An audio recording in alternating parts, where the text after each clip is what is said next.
Hello, my name is George Shaft and I am applying for the Craving English online teacher position. The song I am about to start playing is Chasing Dreams by Sitting Duck featuring Kuto. It doesn't have any singing in it, but I like it a lot. It gives me a lot of sense of peace. Uh, Question 1. What's my favourite thing about being a teacher? It's the fact that I'm very visibly, tangibly helping someone to learn. It's, in a lot of other positions that I've worked in, like when I was a journalist, like you write a story, but then you don't know like how it was received, except what they tell you, but then you only really hear from, a person who's directly experiencing that. With being a teacher, you are there, there's a student, you can ask the student at the end of the session, how did that go? And you also know that you're going to be teaching something that is helpful. In this position, it's teaching English. English is one of the most spoken languages in the world.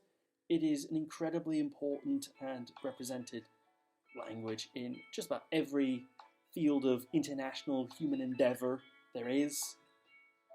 And I like sharing it. It's a beautiful language.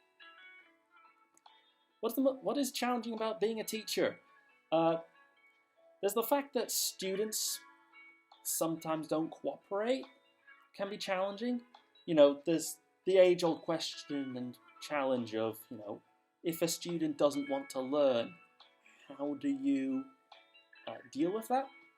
In this position, that shouldn't be that difficult because these are adult learners who are presumably paying some money to learn English of their own volition. But it is a challenge that you get everywhere, and the way to solve it is really to focus on making it relevant. Show like you will benefit from this information, from these techniques that I'm showing you, and you will enjoy learning about it. You have to make the lessons entertaining. You have to make them fun. What do you think is challenging about learning a new language?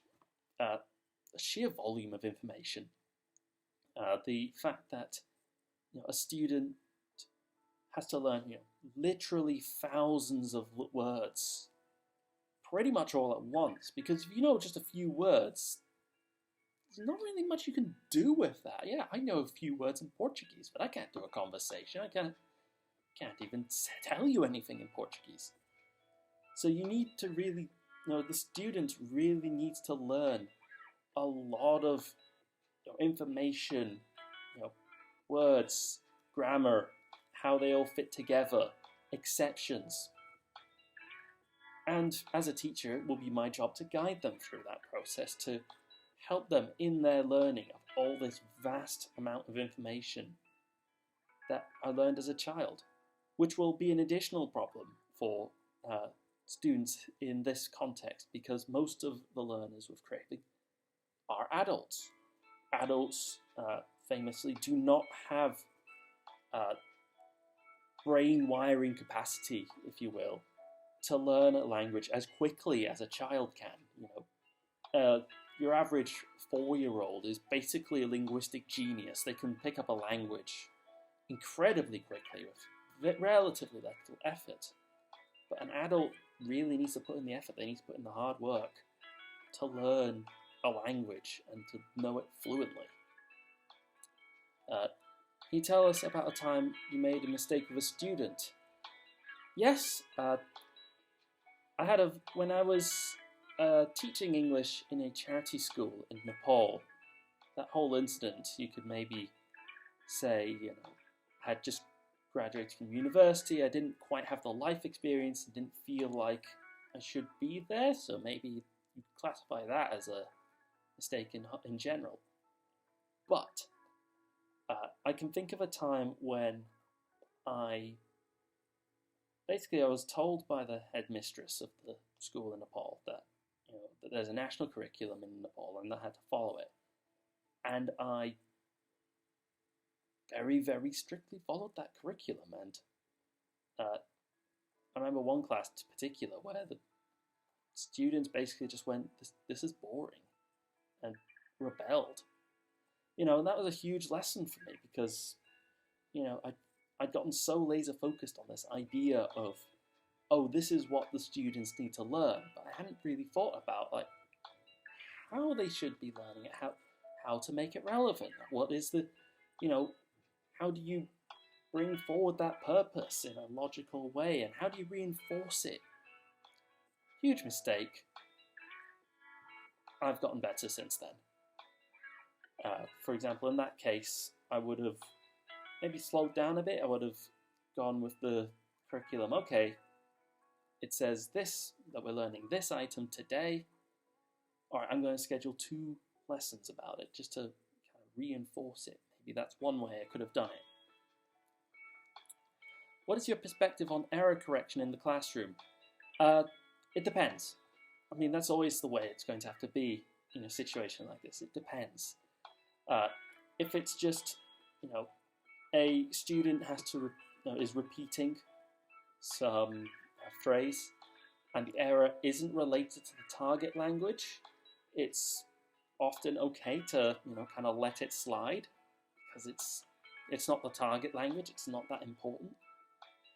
If it is the target language of the lesson, or if it's an error that I'm seeing repeated again and again and again by multiple students, then I think it's important to sometimes even just put the class on pause and go, hey, by the way, I'm hearing you all make this mistake. Here's the actual way to say these words, to say, to carry this out properly without an error. What could you do if a student seems nervous or untalkative? There's a couple different strategies. One is, of course, to be compassionate. Sometimes students are nervous for reasons that are outside of your control as a teacher, and you don't want to overbear on them. But in general, the approach is to elicit, make them feel comfortable to be able to talk and to share in the classroom. You can.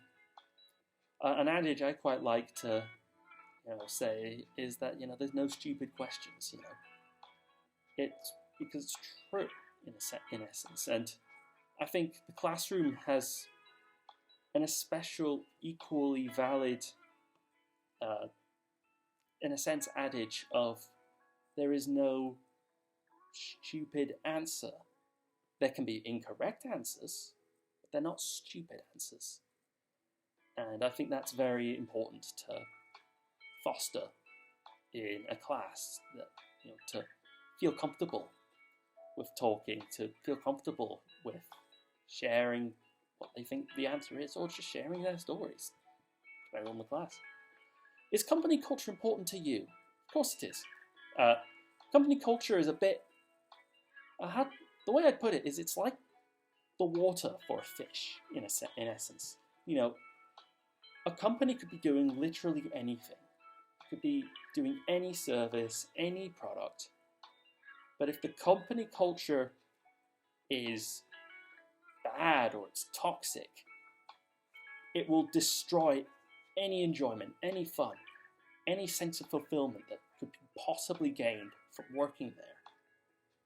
Likewise, if you're on the flip side, a company culture that is very supportive, that that very builds you up, is very encouraging, is a fantastic place to work at, and something to really treasure and be happy about. So yeah, of course, company culture, very important to me. What do you want to know more about Craving English? I want to know a couple of different things.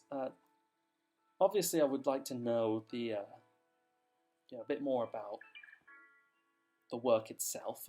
So far, the descriptions, they've been a little unclear, at least to my readings, and so I'd be really glad to figure that out in more depth. I would also be, honestly, just the spiel, I suppose. The way that an interviewer in particular, describes the their company, I feel is often so much more enlightening, so much more important than anything that you'll find just looking around, reading. There's like for example, the example I can think of is uh, because of the company culture question. It's in my head. You can look at sites like Glassdoor to see, to learn about the company culture, because often, former employees, former students have go on this site and review them, but that has a very negative skew, because usually people who go on sites like that have an axe to grind, and so I really like to just, or they misrepresent it is the other word thing. This is a problem on websites like Yelp, where people come on, they misrepresent a company, again, because they have an axe to grind. So I do want to hear, if this ever does get to an interview, the interviewer summary of it, the interviewer's spiel, because that says a heck of a lot about, a company. Thank you very much. I hope the tune repeating itself multiple times over the course of the video was not any inconvenience, and I'm looking forward to hearing from you again. My name has yet again been George Shaft, and I wish you all a lovely, lovely day.